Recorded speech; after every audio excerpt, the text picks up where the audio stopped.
Hi guys, so today's video is going to be a little bit of a combo of a book unhaul, a book haul, and then kind of sort of a chat, not on booktube consumerism as a whole, it's nothing that deep. It's just kind of some of my personal buying habits and how I'd like to maybe tweak those moving forward. For those of you that don't care about the chat portion of it, I'll go ahead and put up on the screen when the unhaul and haul officially starts so you can just skip on ahead. But as far as the book buying kinds of stuff, I'm not putting a ban on myself. I'm also not trying to say anything that I think is worthy of conversation starters or anything like that. It's just, most of you know, because every time I do a book haul or book unhaul, I mention that I am very fortunate to live in an area with absolutely phenomenal used bookstores, and they sell a combination of brand new books and used books, and they always give you a really good amount for store credit, and they let you use your store credit on anything in the store, whether it's new or used. So what ends up happening is I'll read books, and unless I really loved a book or I could see myself rereading it, or maybe if I liked it enough where I thought it would be fun to let somebody else borrow it and read it, that kind of a thing, then I keep it. But I often get rid of a lot of my books if I don't have those feelings toward them that I just described. And then with the used bookstore store credit that I get, I end up getting new books, and I can only read so fast. And so I end up not having that many books that I own be books that I've read, and then a lot of it is books I haven't read. It's almost like a library system, like my own personal library system. But I just own so many unread books now that I personally am kind of, I think, gonna try to cut back. Because even though it doesn't really cost me anything, for the most part, because I'm using store credit, I still just feel like they're just sitting on my shelf, you know, and unless it's something I really want, an anticipated release, or an author that I've been hearing a lot of good things about or something, I'm gonna, I think, try to cut back a little bit. A result of this is that you might be seeing my husband pop up more often on book hauls, and it's not that I used to just snatch the book haul money, the book unhaul money, I mean. It's not that I would take that for myself and be like, ladies first or something, and insist that I get to spend the money. But it just is that my husband used to read primarily comics and manga, and then he recently has started picking up books. Like, I feel bad calling them real books, but he started picking up more traditional books a lot more often recently, and now he's kind of reading a range of things, and they tend to have more of that at our local used bookstores than they do comics and everything. And if he really likes a comic, he usually wants to get it in a really specific way because there's different editions and everything. And so he usually saves up his money and gets himself the edition he wants. And then he can use all of these different apps that allow you to get comics for free or for a very small price or from the library or something. So we used to do it where I would usually get to spend our store credit because it was usually me taking books in and me getting books. And then he would just kind of save up his money, or for his birthday or anniversary or Valentine's Day, whatever, I would buy him stuff. But now that he's getting more into reading books and I'm wanting to clear through more of my books, I think it would be fun for you to get to see him more often in book hauls, get to see the stuff that he's getting, and that is what we're going to do today. So at the end of the video, you'll be seeing some stuff that he's gotten. And it was really cute because the other day he was like, BookTube doesn't seem to like the kinds of books I read, because he was trying to find reviews for some of the books he's really been enjoying. He really likes a lot of crime type books, kind of that noir detective type stuff. And he's found that if he tries to look up reviews for them, there aren't a lot of people talking about them. So I figure anytime he wants to pop on and talk about them, I know there are other people out there, I'm sure a lot of you, that really like getting to hear his thoughts and also enjoy those kinds of books. So that's kind of the chat portion of this.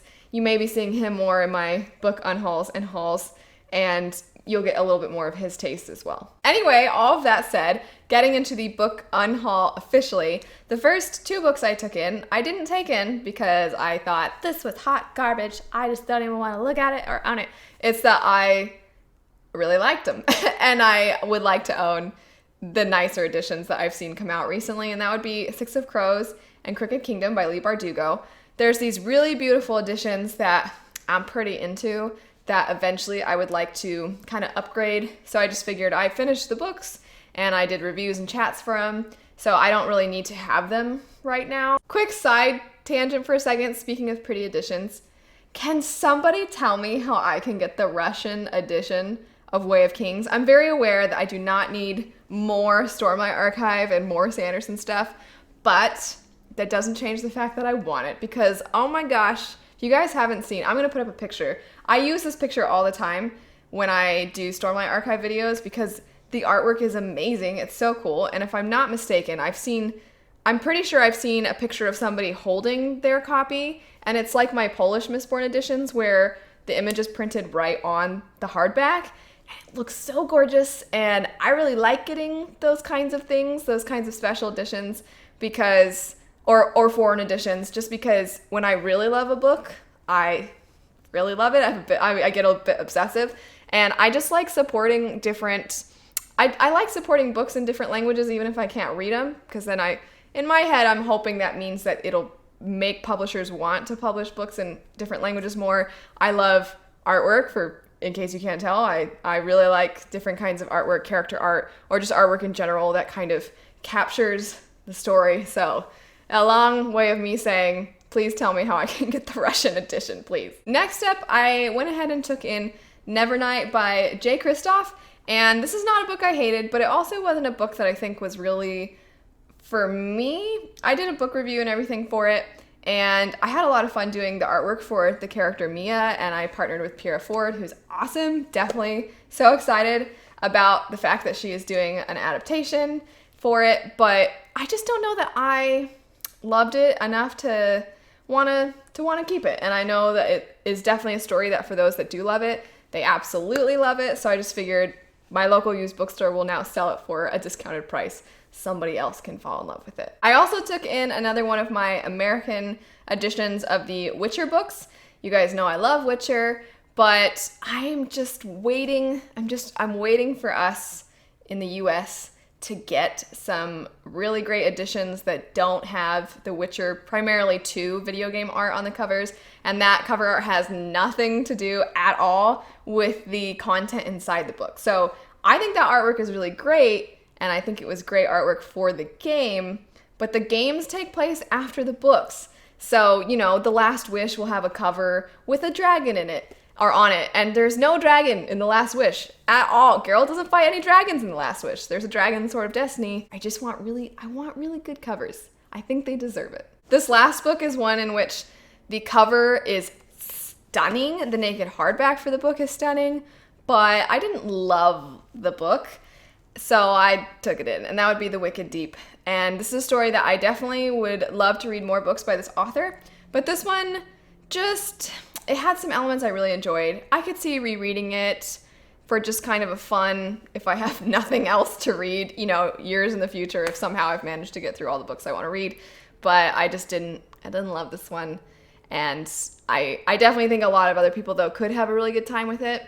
So I took it in. So for those books, we ended up getting 20-something dollars for them. The name of the bookstores that we like to go to are Changing Hands and Bookman's. If you're ever in Arizona, highly recommend both of those stores. They're fantastic. But we took them in, and my husband found a couple books. So I'll go ahead and let him chat about those with you guys now. Hello, everybody. As Elliot probably said, I've been reading more books, not comic books lately. So I've actually been purchasing them. And I've been reading a lot of crime books. The first one I have is Gone Baby Gone, which was made into a movie, I believe, directed by Ben Affleck. So I will probably watch that when I'm done. But this is the 4th book in Dennis Lehane's series, starring Patrick Kenzie and Angie Gennaro. They are private investigators, and each book has kind of had a different vibe and feel kind of so far. I feel like the first one was kind of more rooted in like the streets, like it was like gang warfare. That was called A Drink Before the War. And then the second one was called Darkness Take My Hand, which I really enjoyed. That one had more of the serial killer thriller vibe. The third one, Sacred, felt like kind of like a throwback to classic Raymond Chandler. I actually think I read somewhere that Sacred is sort of based loosely off of a Raymond Chandler book. So that was kind of a more fun one. And then Gone Baby Gone, I've heard, is pretty much the opposite of fun. I think it revolves around an abduction of a child, if I'm not mistaken. I could be completely wrong. I haven't actually looked at the inside cover. Trying to remain somewhat spoiler free, but I know this is widely considered his best of the series, so this wasn't very expensive, and I liked the look of the cover here, so I thought I'd get that one. Next up, we have Child 44 by Tom Rob Smith. I've never read anything by Tom Rob Smith, and I've been worried to branch out. I've really been sticking to like Dennis Lehane, Richard Price, James Elroy, George Pelecanos. Those have been like my authors I've been reading. So this is kind of a blind buy. Tom Rob Smith is a blind buy, but it sounds like something I'd like. Murder taking place in Soviet era Russia, which I guess was the USSR. There's a former war hero who's now investigating the case, but the official policy, as it says on the back here, the Soviet Union is an official paradise where citizens live free from crime and fear only one thing: the all-powerful state. So it checks a lot of boxes for me: crime, historical, corruption, all great stuff. The last one I have is Down the River Unto the Sea by Walter Mosley. I think that's how you say it. Mosley or Mosley. I don't really know. This one, I'm pretty sure he's a pretty well-known author, written a lot of stuff, but I came across him because honestly I just Googled like authors like George Pelecanos and he popped up. And I'm looking forward to it. It seems pretty interesting. I think the idea is there's a policeman who was framed for something and he ended up going to prison for a long time, and he's now out of prison wanting to figure out who framed him. And I think it was someone on the police force who framed him. That's not a spoiler. I read that, I think, inside flap. And then there's also another thing he's looking into, another investigation regarding a reporter accused of murder. So he's like a private investigator now, and it sounded good. It sounded interesting. It was, it's pretty new. I think it was this is his latest release, and it was, cheap at the used bookstore, and it's kind of been on my radar. So hopefully it is good. But that's it. Just 3 books, and I will let Elliot close it up unless I'm ending the video.